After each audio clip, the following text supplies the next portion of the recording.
too much success with all their insightful views. Do you grow yourself or buy from the top shelf? Are you here to take the reins and gain back your health? Whatever it is, you know the biz. Leave a light, crack a pipe, and let's get on with it. If you want to acquire the knowledge, you don't have to go to college. You can just come hang with Aaron and Dave.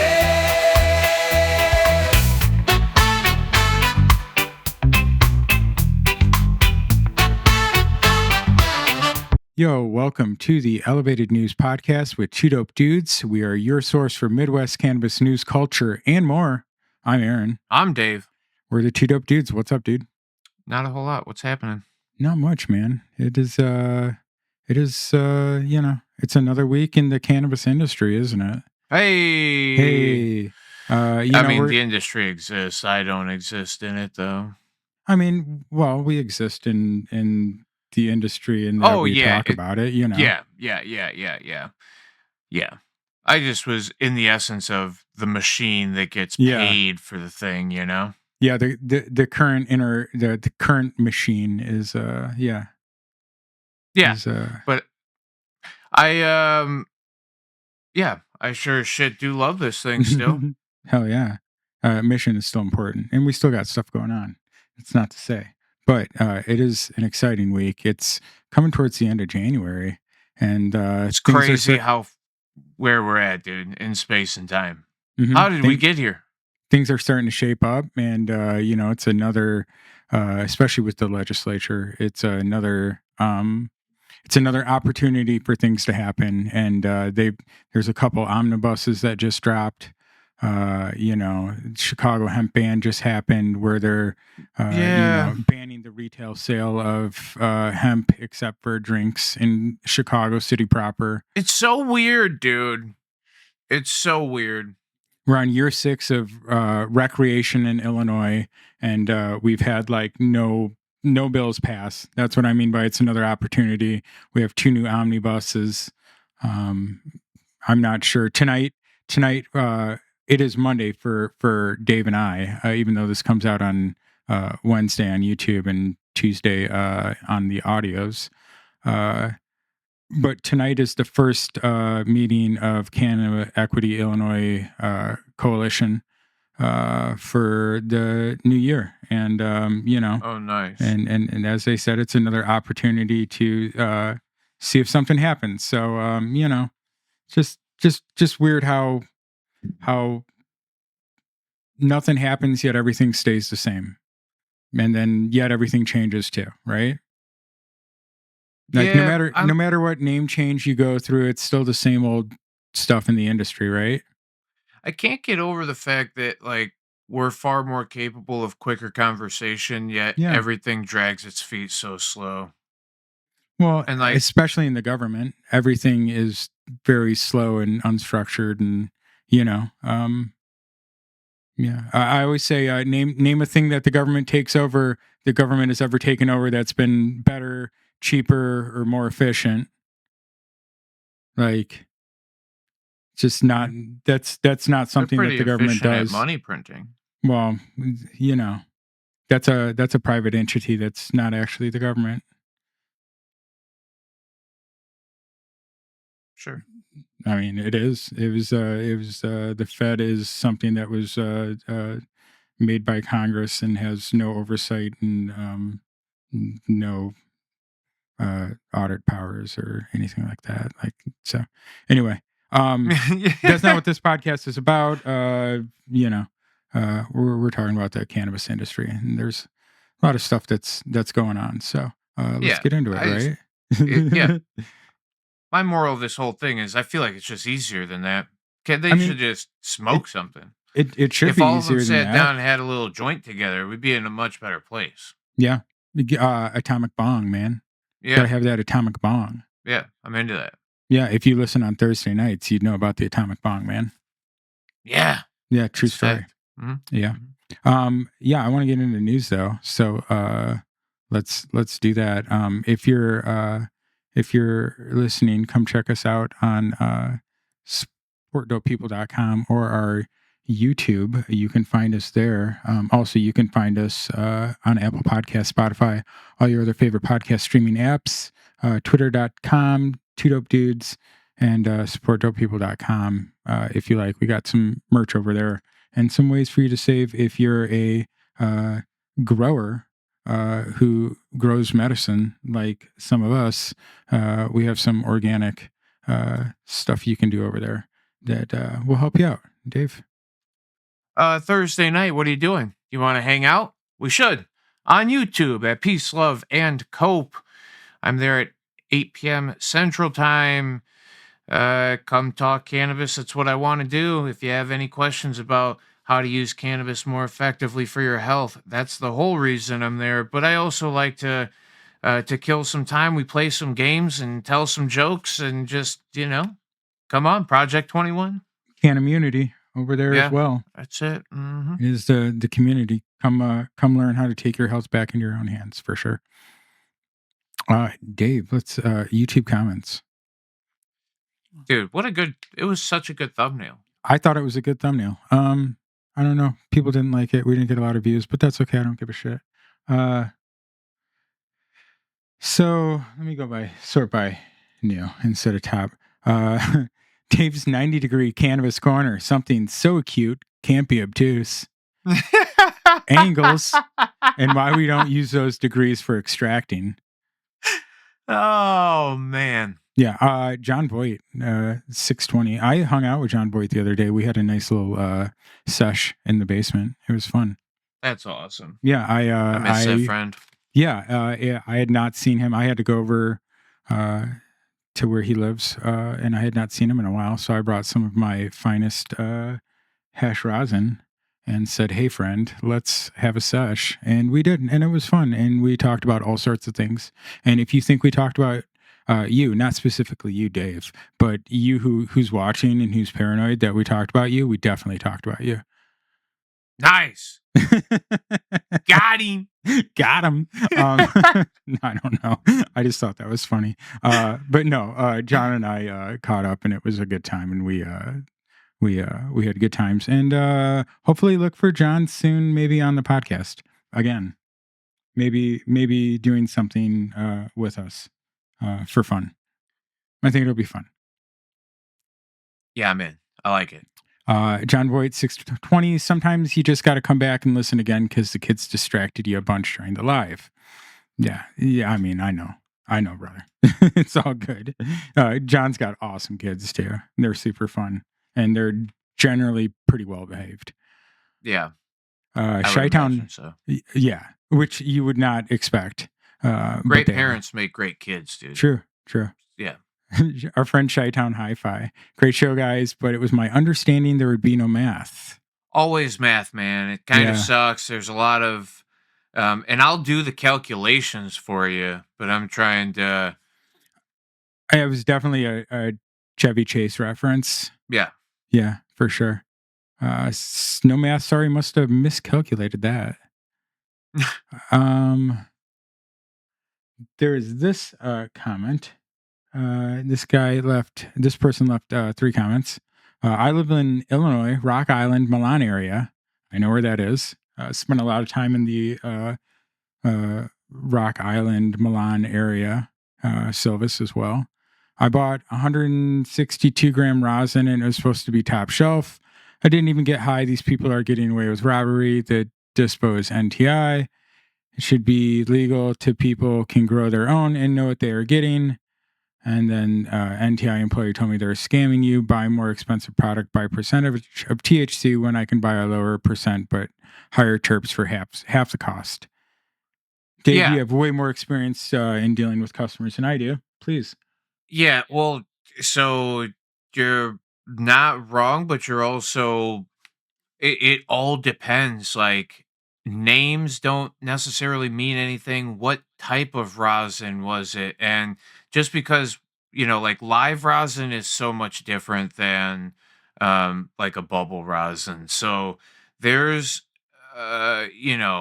there's a lot of different degrees of how these things come about, and some of them are just done bad. But because they're in the category of rosins or whatever, people will pay more money for it. And then if you're a THC hunter and you're only going off of what you're able to see on a package, which is THC percentage, like it's like some made up name and THC percentage, and that's what you get. So, um, yeah, it sucks. I'm sorry you've had that experience, but that is a common experience.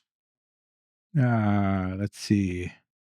I chat replay. Cole memo. Minnesota Organics. Ooh, local X1. I missed that one. I think I didn't remember that, but yeah, that's a new chatter. That's awesome. That's sweet. Oh no, I do remember them. John Voight, Macho Grams. I hope they show up again so I can give them a wrench. Although I did find out you can always do that to go to even if you don't have a wrench to go to somebody's channel. I Oh, learned that the other nice. night. Yeah. Over in the Dr. Danknugs chat. Shout out to Dr. Danknugs. Had a lot of fun last Monday in his chat. Chi-Town Hi-Fi, Macho Grams, Local X1. Uh, Squad, Cole. yeah, Cole Memo. Minnesota Organics. Gary Cornett. Who else was there? I know Sean Whitney was there for sure. Mr. Rourke Yeah. 420. These are all of our awesome friends that show up all the time, every week. Seymour Cannabis, Just Nick DJ. Dude, I love Yeah. that guy. Kelly Hill. Yeah. Squad. Squad for sure. That was a good. It was a good chat room.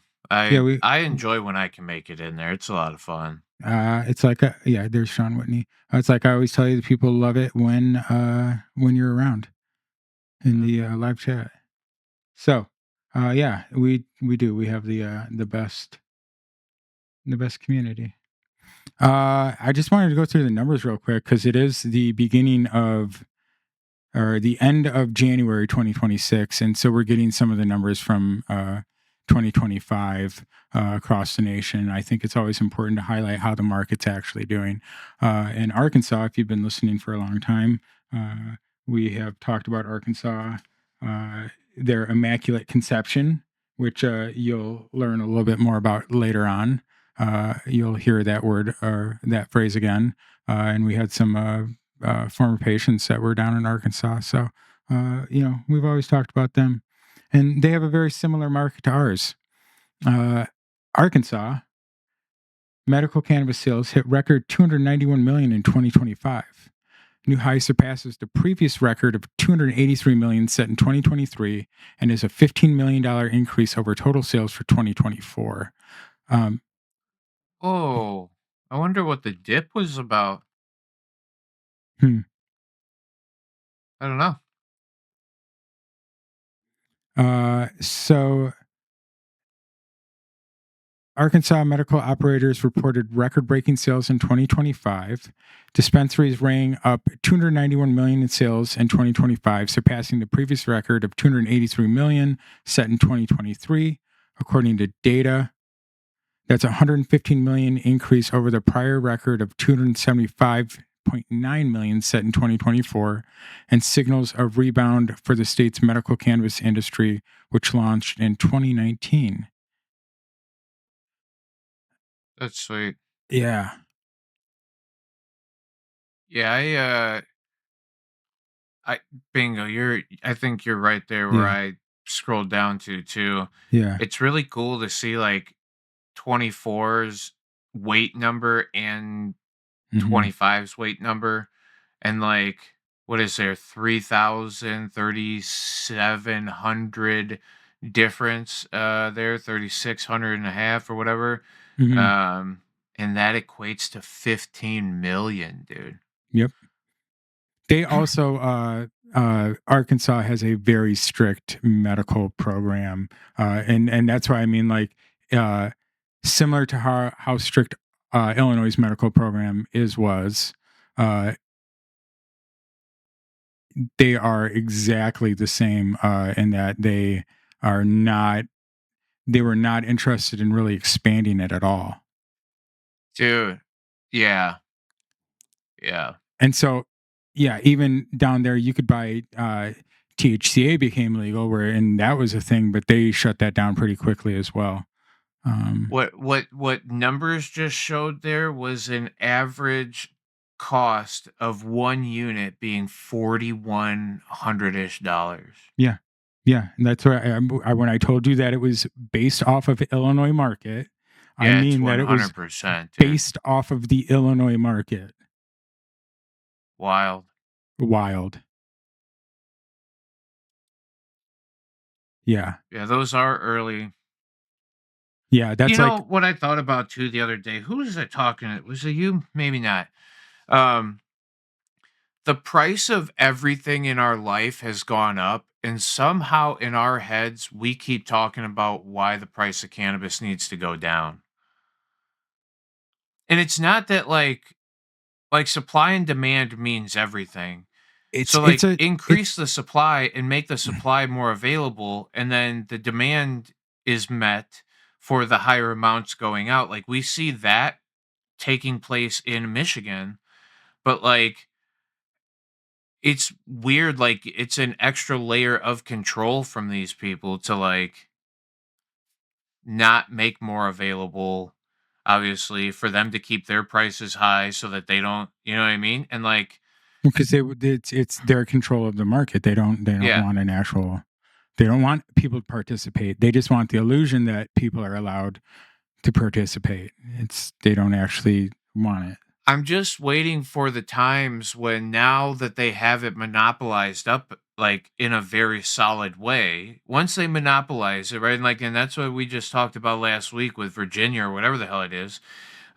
Once they monopolize it, then the argument for the increased cost would come Mhm. about from them because they need to sustain their overheads and do everything. Yeah. And you know, it just the price increases with the price of inflation and da da da da da da da.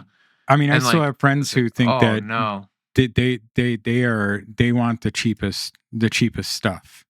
Like, not yeah, because, and these were people who are like used to, paying 6120s back in the day, but like they're still looking like now that it's legal, they want like the cheapest stuff no matter what, because like that's their thing.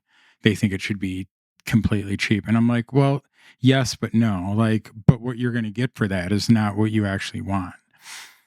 well, yeah, and just at I, it's just that I've seen it done at scale, Hmm. and like calculated the numbers and actually seen live numbers side by side, and like these people could do really well for themselves if the fucking banking system wasn't so jacked up. You know, like there's a lot of factors that still play, but like I've always thought that like if they had bigger footprints and you were good enough at growing the thing at scale and you were using the most efficient lighting sources and whatever it is, you could get Hmm. this thing down to like a reasonable cost for everybody. But like that's why also I'm thinking I'm like, well, if you're gonna sustain $4,000 plus a unit, you're not gonna fucking increase your shit like Right. that. You know what I mean? Like race to the bottom. And I don't know that race to the bottom is what I'm looking for either, but I think it's just yeah.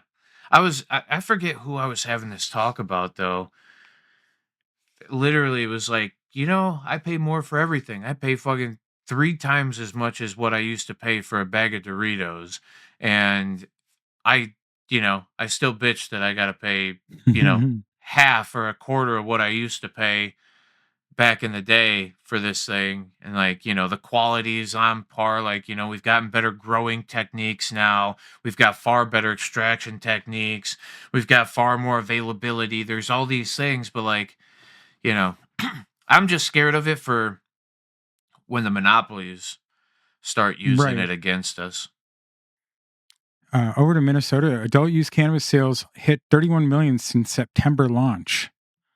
Uh, Hey, let's go, yeah, Minnesota. Minnesota, not far from us.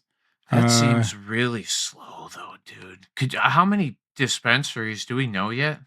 let's see here.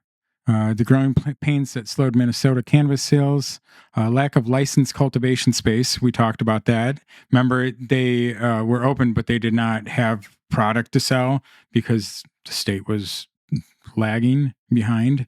Then, after cultivators kicked into gear, it says a lack of licensed transporters kept product away from consumers. Only 4 of the licensed businesses are cultivators, though 13 of the 95 licensed micro businesses can cultivate. Significant delays with only 59 adult use of retail as of late 2025, and 1,400 applicants waiting for approval. Speculative retail market, yeah, all of these things. Wow. So it Excuse me. sounds like just another cluster of Mhm. Illinois stuff. Yes. And when everything requires an official printed piece of paper for you to be recognized as an official business, and then we got to send an official guy Right. in there to make sure you have your official piece of paper on the wall so that people know how official shit it. Like, get out of here. Yeah. Yeah, it sucks. Yeah.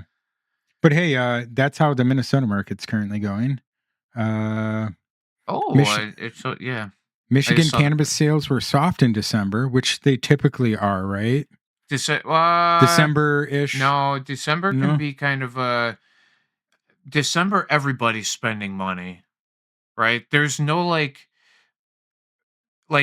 for the cannabis industry. You're looking for 420 Green Wednesday, whatever, which is Thanksgiving, right? But that's the end of and people right after about Green Wednesday. There's kind of this consistent push through December's typically, but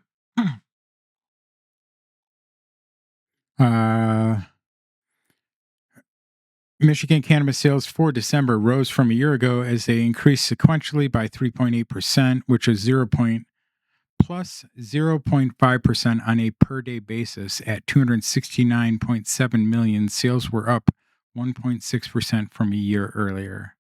wow. Okay. You got to pay attention to how they're calculating this. The Michigan Cannabis Regulatory Agency breaks out sales by medical and adult use, with medical sales falling 50.2% from a year ago to 0.4 million, up 10.8% sequentially, and adult use sales increasing 1.7 year over year to 269.3, up 3.8 sequentially. What was the? Is that literally their medical sales? Is $400,000? No way. 0.4 million, 0.4 million that's what that would be, correct? I mean, that's what that said. Yeah. Yeah. Yeah. Oh, it says medical down at the bottom. It does. It's $400,000. Yeah. Oh, it's in December only. Yeah. Still, what the fuck? They've got to have what's their sales tax right there? Can we read that? Does it say? Where? Nope. And that chart. I guess I got it over here too. In that sales by product chart up top, it says $408,420.39. But I don't know that it says the Yeah, I have no idea. tax numbers in there. It doesn't. So I'm wondering if I mean they've got to have a lesser tax rate, right? Like there's no doubt Michigan, about it. For the medical. I'm just Oh, yeah. wondering why there's not more medical consumption up here. Or if this is literally just a showing of how big of an out of state market they have, or what it means for people who have access to, you know, cheaper cannabis to begin with, where they're like, it doesn't matter. All use of cannabis is, I can consider it medical or non, and I can just use it for what I want to. But, yeah, just dude, 400,000 compared to 269 million. That's like the wildest, and the majority of stuff is all edibles. Yeah. Wow, dude. These are neat numbers to look at for me personally. Yeah. Did you That's for the year there, huh? Oh I no, mean, those are for the this is for counties. December, bro. Yeah. I we've was just looked at seeing that bigger chart that was just down there. and we've It was looked at per this county. before too. We've looked at these.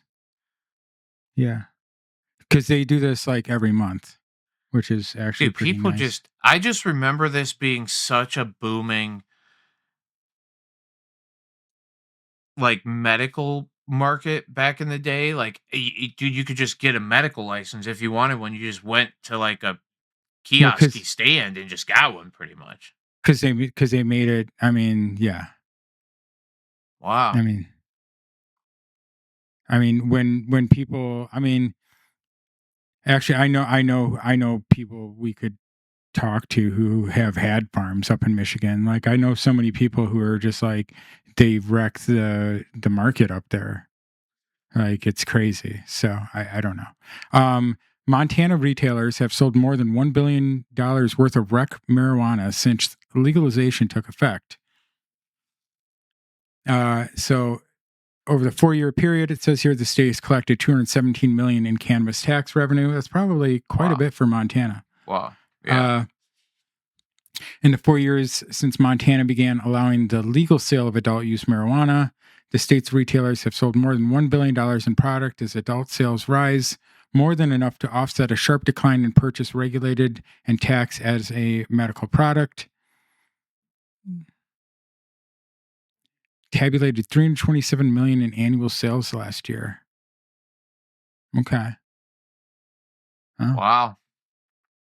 I mean, that was kind of my point. It is early this year and the market is alive and healthy. Like there's still a market going on in the United States. Oh, dude, it's gonna keep going. I like to think about like what the consumer has to deal with through this process and like navigating between the tax side of it or the medical side. Like, yeah, super neat.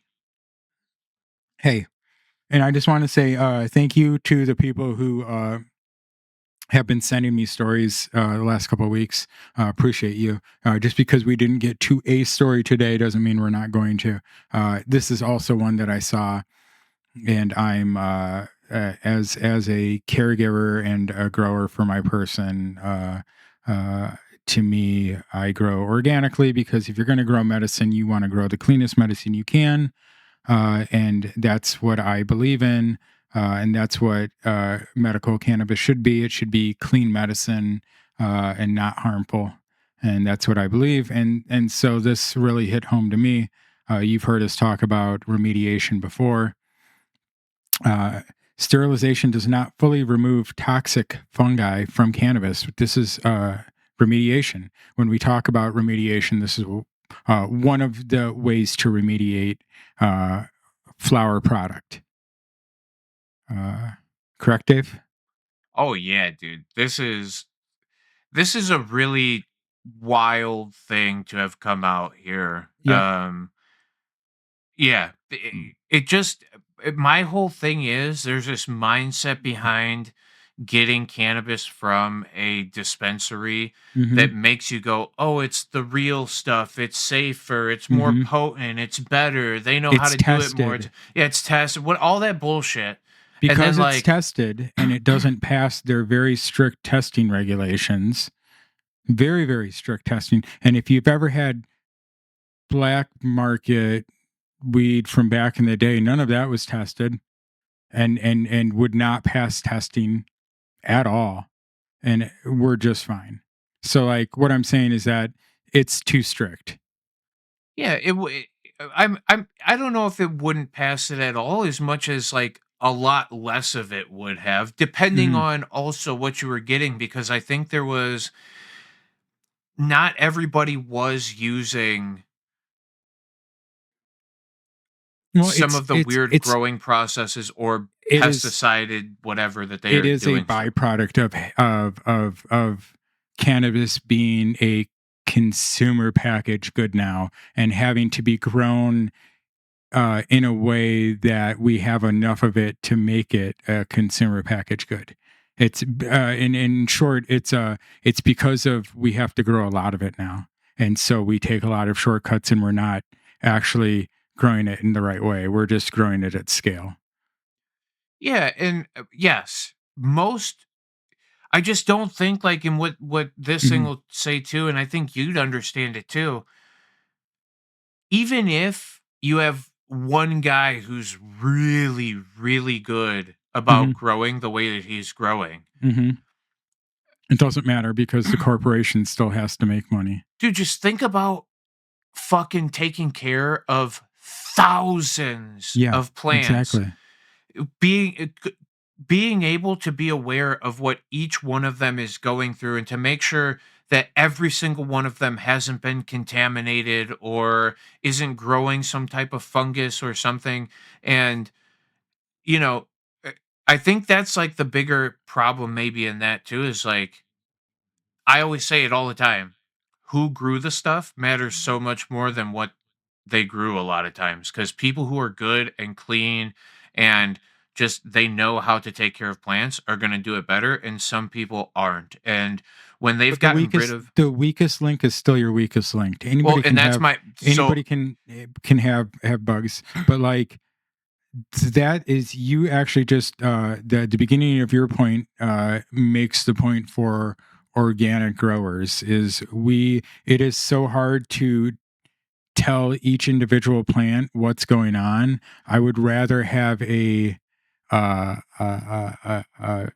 an ecosystem of balance, and that's why we grow organic, because that allows us the balance. We have a nice ecosystem. We have really healthy soil. We're soil farmers, and then we just put the plants in and we let the plants decide what they need yeah instead of deciding for the plants.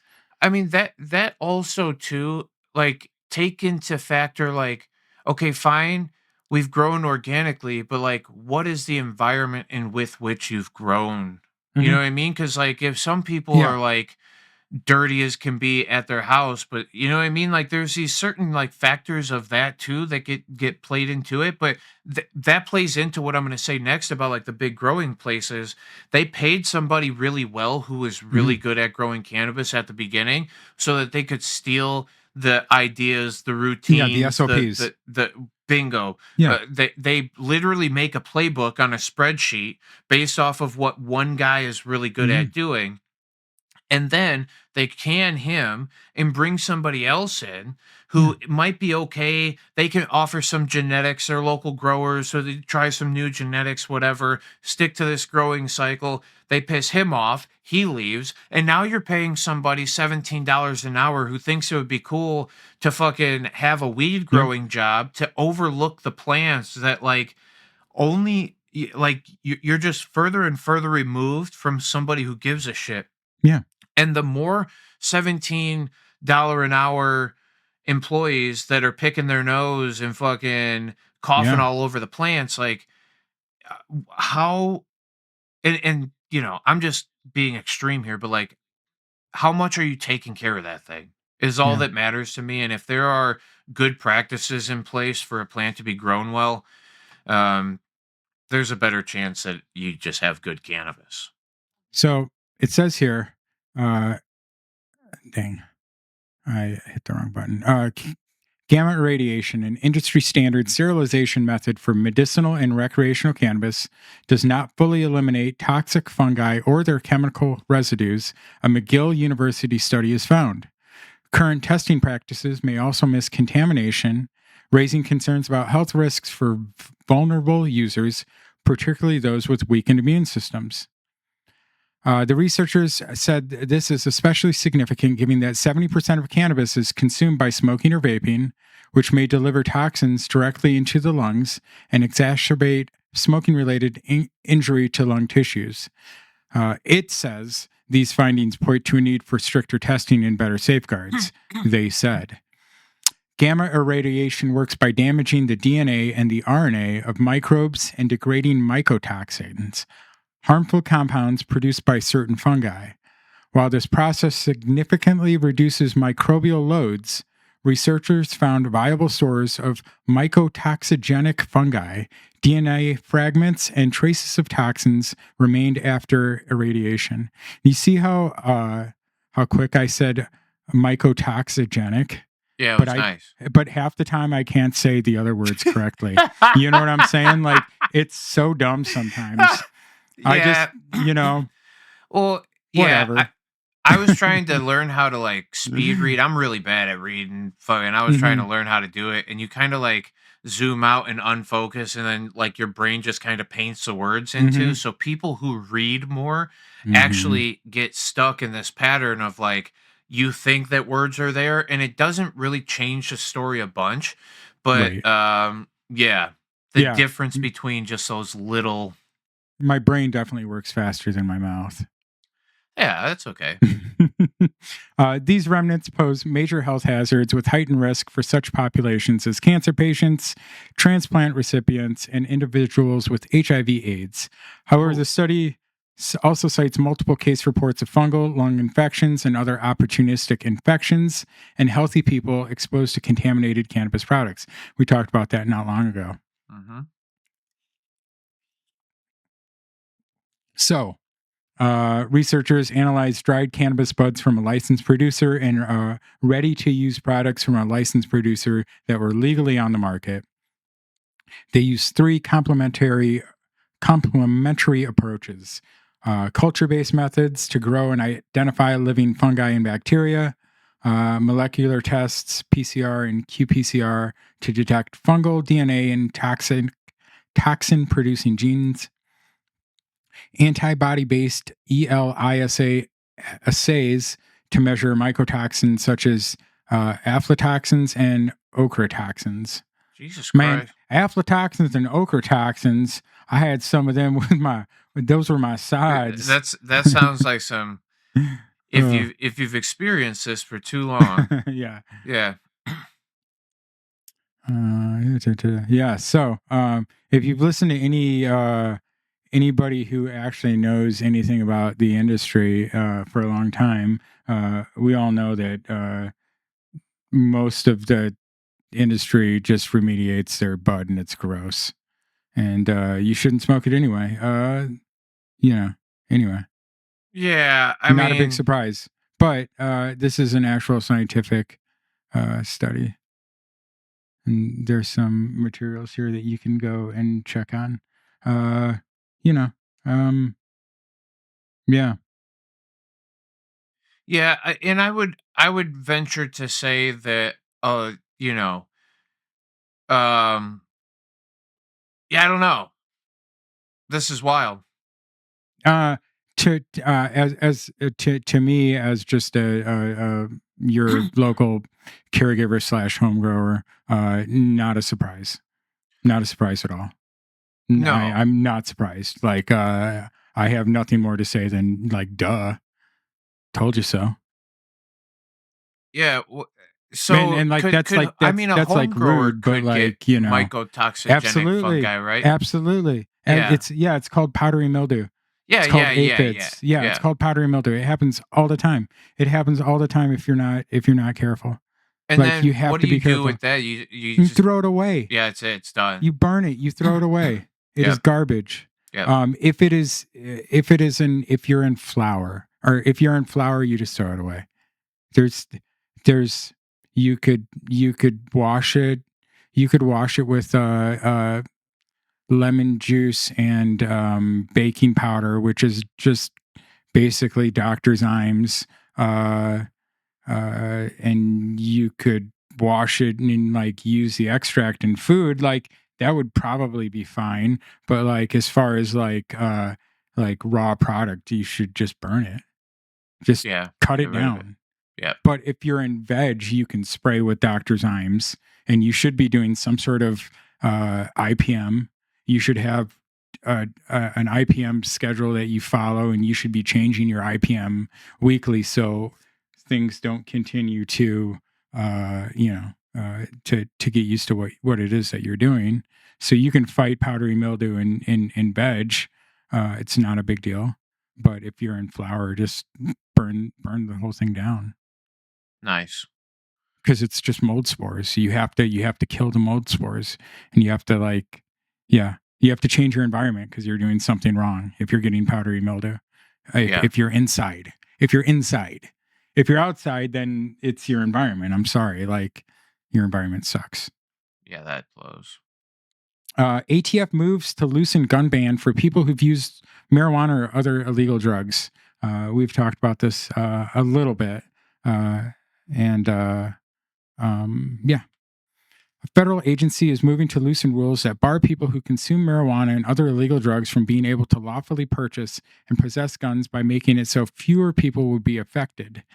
This new interim final rule from the Bureau of Alcohol, Tobacco, Firearms, and Explosives seeks to update the definition of, quote, unlawful user of or addicted to any controlled substance, quote, under an existing policy that is interpreted to deny Second Amendment rights to people who have used illegal substances a single time within the past year. The filing, set to be published in the Federal Register on Thursday, this was published on January 21st. Today it is the 26th, where Dave and I are currently in the universe. Comes as the U.S. Supreme Court is considering a case challenging the constitutionality of the ban, known as Statute 922G, parentheses 3. So it says here, this is an interim measure to address, thank you, Dave, to address the harm to constitutional rights caused by erroneously denying a person a firearm, while ATF further assesses whether new examples might be usable or feasible given the variety of a case-by-case fact patterns, the filing says. Under an earlier 1997 ATF rule, federal officials using the National Instant Criminal Background Check System, or NCIS, no, that's totally wrong. NICB. Do you remember what they call it, Dave? What that is? No. Yeah. Anyway, under an earlier 1997 ATF rule, federal officials using the National Instant Criminal Background Check System to determine eligibility for gun purchases have found prohibitive use when, within the past year, the person has had a drug conviction for using or possessing, admitting to using or possessing, had any positive drug test, or was convicted of a misdemeanor crime involving drugs. NICS. Oh, it's right here. See? NICS. I knew it was something. Yeah.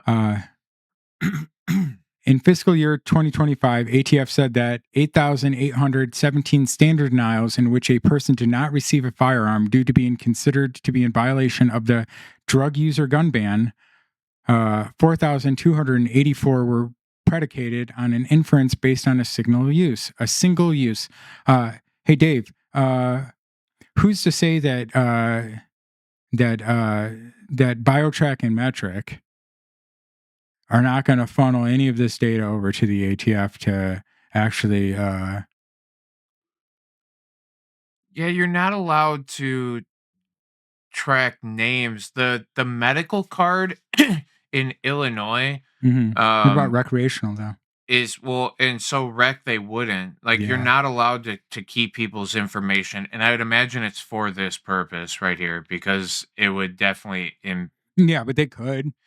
they theoretically they could.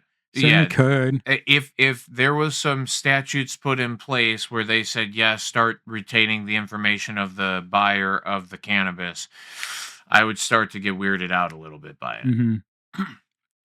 Because they don't track you when you go buy alcohol.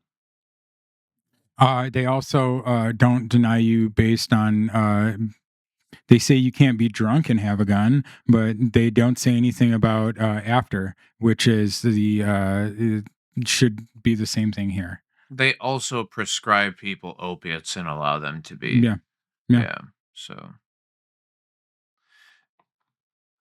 Yeah. I mean, this is better. Yeah, I mean, it's a weird thing I mean, this is speaking on all types of drug users, but like the fact that cannabis gets lumped into this conversation is wild. If there is somebody who has a strong feeling as an opposition to cannabis consumers and lawful gun owning. Where is that line drawn in your brain for what alcohol users and gun owning? Why is it okay there and not okay in the other instance? And I Most think people can't. Most people can't have a common sense discussion about why they feel or thinks a certain way, because the reason they can is because they don't know why. They just listen to whatever they say. Although I am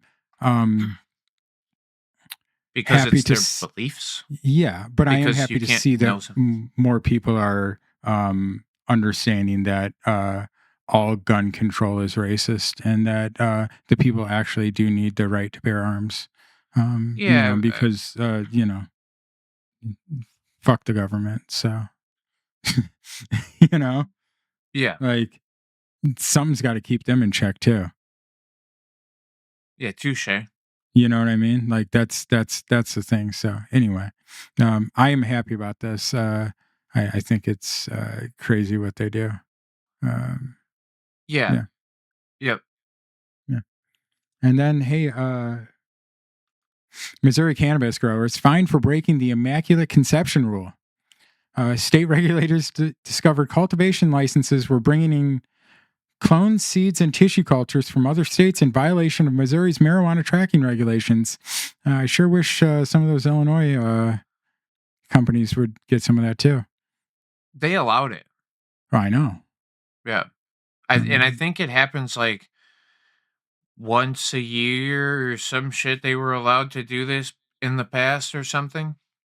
at least 7 marijuana cultivation facilities in Missouri have been fined over the past year for breaking what's known in the industry as the immaculate conception rule. Marijuana cannot pass over state lines because it's still federally illegal, and state law mandates that all marijuana must be grown within the state.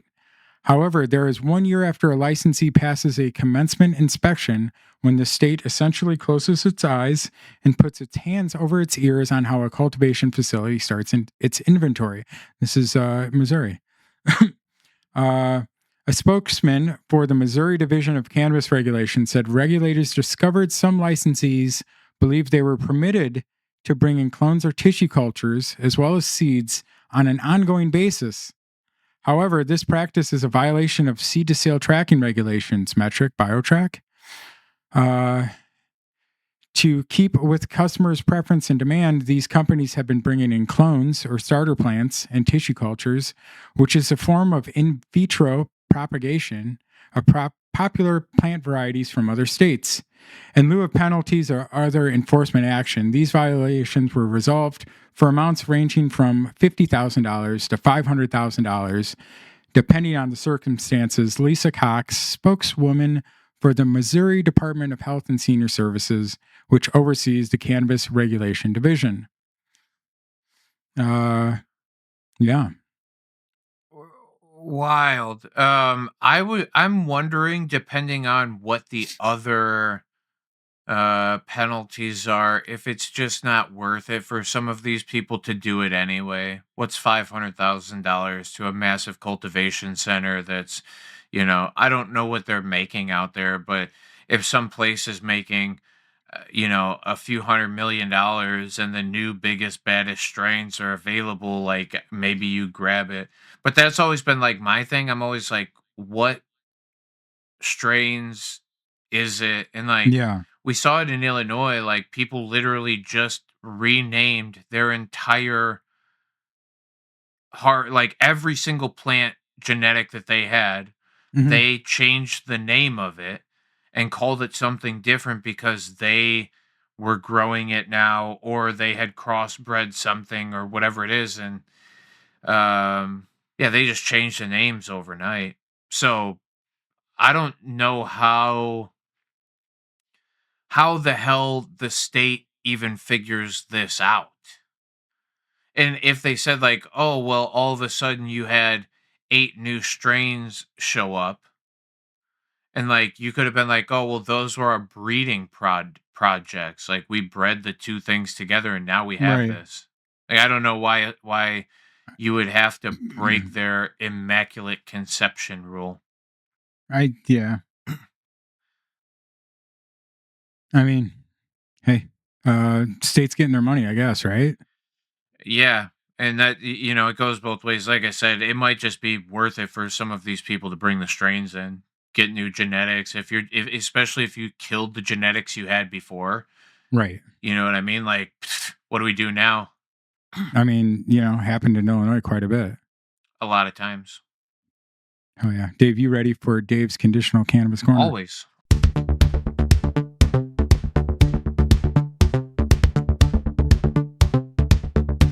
You got some symptoms from your condition to help you feel better. That is my mission. At the Conditional Cannabis Corner, you can get that information, and it won't even cost you a quarter.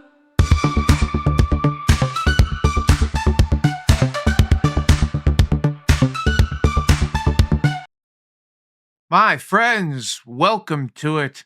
We are going to talk about math again. I love math. It's a lot of fun. But it's to tell you about the math of the methods of ingestion.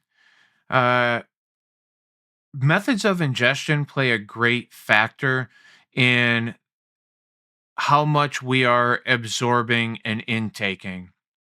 And no matter what method of ingestion we are using, our effectiveness of absorption is far less than what people believe that it is. And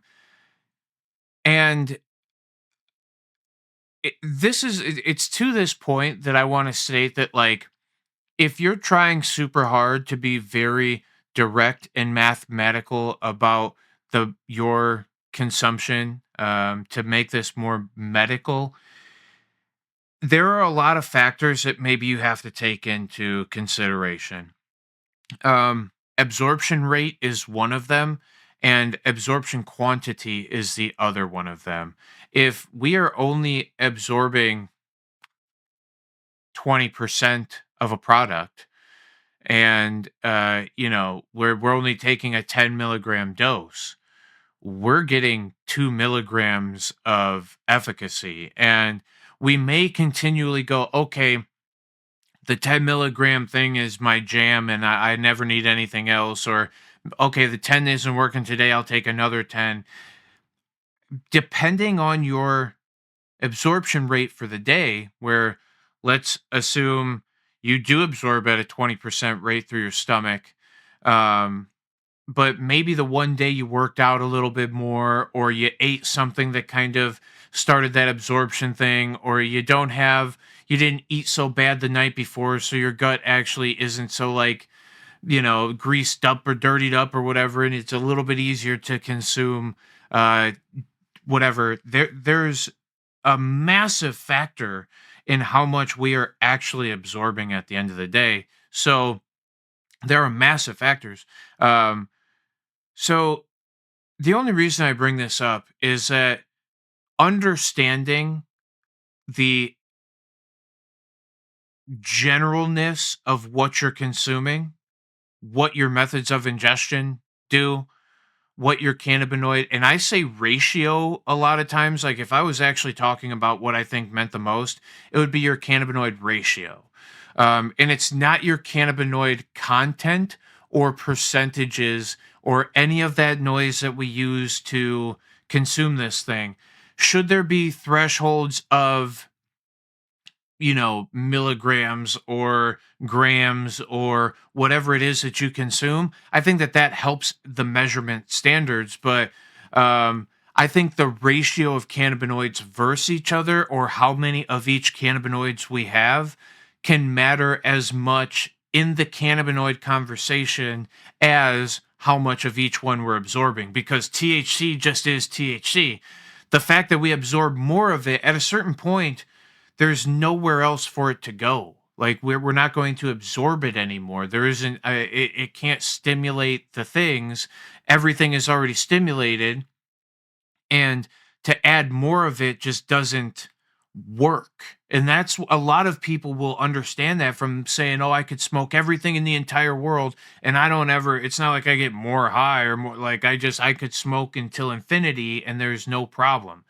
Um, and that's because THC just only does what THC is capable of doing. And if because it's fat soluble and maybe we're a little bit more heavy set, we have cannabinoids more readily available already. It's not going to get more into it. So there's cannabinoid ratio might mean more than the particularness. And then terpene value. And because terpene value doesn't equate, and I put it as the third most important because it might not equate a lot of times in different methods of ingestion. If you're using a distillate or an isolated form of your cannabinoids, you're not getting the terpenoid value or the flavonoid value. And flavonoids definitely go into this conversation, but we don't understand scientifically the consistencies of what the flavonoids or the terpenoids are. And you can go look at what terpenes generally do, but we also aren't always the information isn't always available for you to know what terpenoids exist anyway. So, long story short, if you know your methods of ingestion and you know what cannabinoid ratios do you right, then you can consume as much of whatever that thing is as you can. I wouldn't be foolish and say one gummy is my standard and not know that a single gummy could hold 5 milligrams or 500 milligrams, right? Like that's a great oversight. But, you know, to know whether your gummies have 2 parts THC and 1 part CBD or 2 parts CBD and 1 part THC can be far more beneficial to you getting a medical efficacy than to know 5 milligrams, 10 milligrams, 25 milligrams, and trying to find that hunt up a scale, you know, where as long as edibles are considered indica or sativa, that is the assuming factor that there are terpenoids in those, in that, edible, in that makeup. So if that's the case, then you can play other factors into it. And that's why sativa and indica, I kind of give it a little bit of a break because it does a generalization of classification of terpenoids. So to know that they kind of exist in there can kind of give you some truth in you taking this thing medicinally, but it's not as effective as knowing, like, where last week we talked about standardized dosing. What is a standard dose? I think that, it was funny last week. What did they say? 7.4 milligrams or something, and whatever. Each individual should know their standardized dosing, should have to find their standardized dosing, because there is especially when THC is involved, there is a general comfort that is found in effect, in mental comforts, in that intoxication, right? There is comfort in that too. But in like a dosing CBD thing, I mean, it's like, okay, take it, and like, is that enough? Am I feeling generally better or generally not better?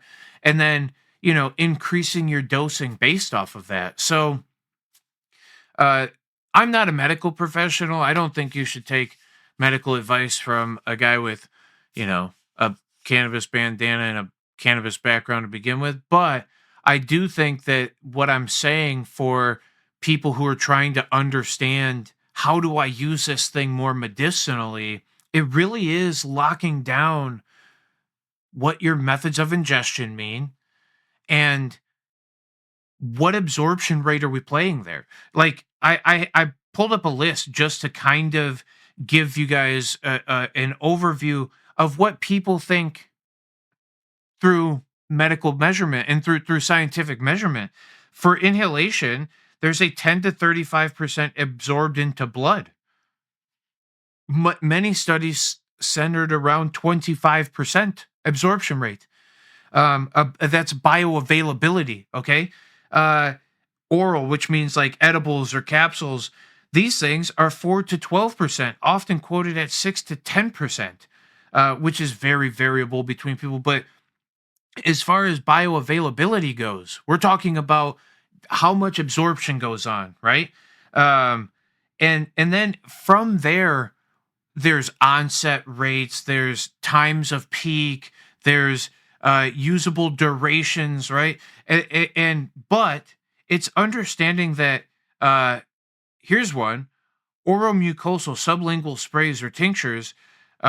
This says absolute bioavailability, often in the mid-teens versus IV. Oh, geez. And similar exposure to equivalent oral doses designed to partially bypass first pass metabolism, essentially, in a nutshell, saying that if we're not fighting fatty acids of the stomach, if we're not blowing out more than we're inhaling, if we're not, like, all of these factors play a thing. If we're actually absorbing it, then there's a better availability. But then we're talking like um suppositories. What is that rate at? Topicals, how do those play effect? Transdermal patches, which, again, let me tell you really quick, transdermal patches, because this has been something that I've talked about a lot recently, and we've talked about a lot recently. This says that there's moderate availability, slow sustained absorption, exact percentage varies by formulation. The thing is, where is it available and how is it available? And it depends on the patch. It depends on the placement of there's so many things that go on in efficacy that you have to, like, take all these factors in to be more medicinally true. But that's why I say, like, if you want to use this thing as a medicine, understand your methods of ingestion, the cannabinoids, and I guess the ratios against themselves, and then the terpenes, and I guess the general classifications of it. But before you understand any of those, take your own health into your own hands, understand your conditions, and, figure out which parts of your body are affected so that you can get the most effective dosing out of, those three factors that I bring. But anyway, that's it. If y'all ever got questions on it, hit me up. Appreciate y'all. Yeah. Sweet. Yeah. Thanks again for letting me rant. Absolutely. It is according to the numbers, a lot of people's favorite thing. Well, I appreciate a lot of people. Oh yeah. A lot of people would agree and are smart. It is one of the most important things about this show. Yeah. You know what? I'm going to do this one time because I think you're supposed to. If you've made it this far listening, go into the comment section. Make sure you've definitely hit the like button. Yeah. And in the comment section, just, tell us your favorite part. Tell us something that you'd like to see different. Help us out to have some ideas, especially me for the Cannabis Corner. Yeah. If you have any ideas of something you'd like to hear about, by all means, please let me know, and I'd be happy to talk more about it. And thank you, Mr. Rourke, for dropping that one a couple of weeks ago. And then, again, thank you to everybody sending us articles and stuff recently. Yeah, that's super cool. Yeah. That is definitely part of the what would you like to see from the Two Dope Dudes as we end out January here. Yeah. So we appreciate everybody in the month of January and all months watching and listening to our show. And we'll see you in February, right? I look forward to it. We love you all. Smoke weed every day. Peace. Peace.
Yo, ding dong, we're done here. Time to go. Donuts!